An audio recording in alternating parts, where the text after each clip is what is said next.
When we think about the Middle Ages, our imagination often conjures images of knights in shining armor, lances lowered, banners waving, and duels that determined the fate of kingdoms. But behind the romanticized vision lies a harsh and violent reality. Knights were not only symbols of honor and chivalry, but also the deadliest weapons of their age. In TSB, though, we will uncover the stories of 5 of the most lethal medieval knights in history. Men whose skill in battle, strategic genius, and ruthless determination carved their names into the chronicles of Europe. Some became legends, others became feared nightmares to their enemies. And as we explore their lives, you'll discover that the line between knightly virtue and sheer brutality was often razed. By the end of this journey, you won't see medieval knighthood the same way again. To understand why these figures were so impactful, it is important to remember that knights weren't, just soldiers say, were the embodiment of medieval warfare. As historian Jean Flory notes in his book Knighthood and Chivalry, the knight represented both the protector of the weak and the terror of the battlefield, a paradox that shaped the very culture of the Middle Ages. Their training began in childhood. Their loyalty was often torn between kings and lords, and their reputations were built not only on valor but on how decisively they could destroy their enemies. The knights we will examine today didn't just fight wars, they defined them. Our first figure is William Marshal, often called the greatest knight that ever lived. Born around 1147, William's rise was nothing short of legendary. According to historian Thomas Asbridge, author of The Greatest Knight, William's life spanned the very height of the knightly era, and no figure more perfectly embodied its ideals. He fought in over 500 tournaments, survived countless battles, and became a trusted advisor to multiple English kings, from Henry II to John.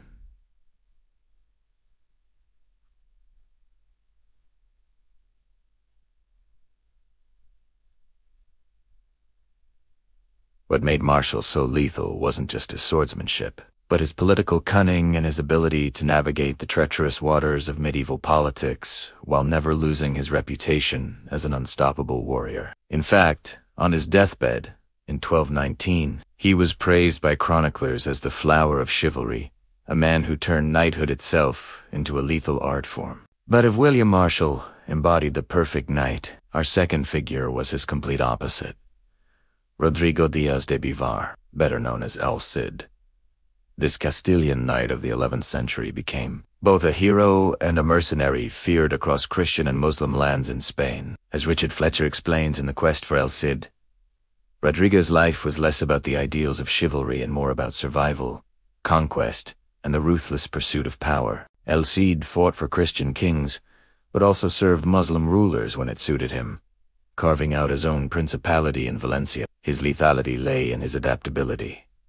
Whether fighting as a loyal commander or a mercenary warlord, El Cid turned every battle into an opportunity to cement his dominance. His victories against overwhelming odds, such as the famous Battle of Cuarte in 1094, secured his reputation as a knight whose very name struck terror into his enemies. As we move deeper into the medieval world, another name stands out. Bertrand du Guesclin, the black dog of a French knight of the 14th century. Bertrand was not a noble in the traditional sense, but he rose to become Constable of France, the highest military position in the kingdom. Historian Jonathan Sumption, in his multi-volume 100 Years of War, describes Bertrand as a soldier of remarkable cunning and ferocity, whose campaigns reshaped the course of France's war with England. What made du Guesclin lethal was the romantic charge of a knight in armet, was his mastery of guerrilla tactics, ambushes, and psychological warfare. He abandoned the rigid codes of traditional chivalry and focused on winning at any cost, making him one of the deadliest knights of the late Middle Ages. His reputation was such that even enemies admired him, with chroniclers recording that he fought like a lion, but thought like a fox.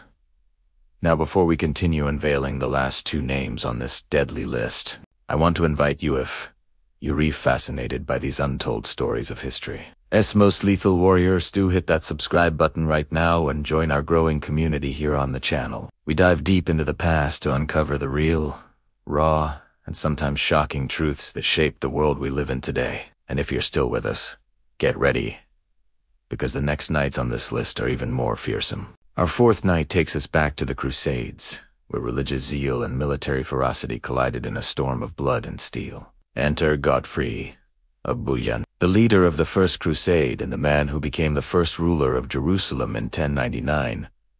Chroniclers such as William of Tyre describe Godfrey as a man of great courage, tall in statuli, and unmatched in battle.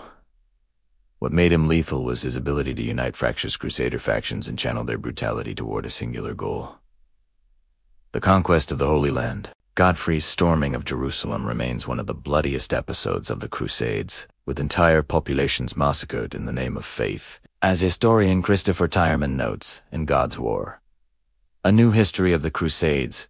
The Crusaders were both pilgrims and predators, and Godfrey embodied this duality.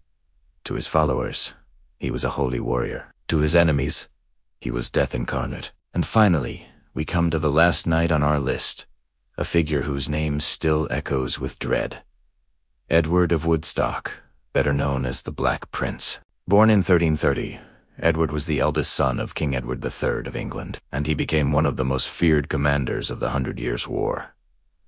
At the Battle of Enit, and later at Poitiers in 1356, Edward's leadership and tactical brilliance crushed the French, reshaping the balance of power in Europe. Historian Michael Jones, in his biography, The Black Prince, calls him a master of the battlefield, ruthless when he needed to be, and revered by his men for his unwavering courage. Yet his reputation as a lethal knight wasn't only forged in gloriette, was also marked by brutality. The sack of Limoges in 1370, where thousands were slaughtered, revealed the darker side of chivalry, where victory often meant devastation. Edward's legacy is one of brilliance shadowed by blood, the very essence of what it meant to be a knight in an age where death was a constant companion.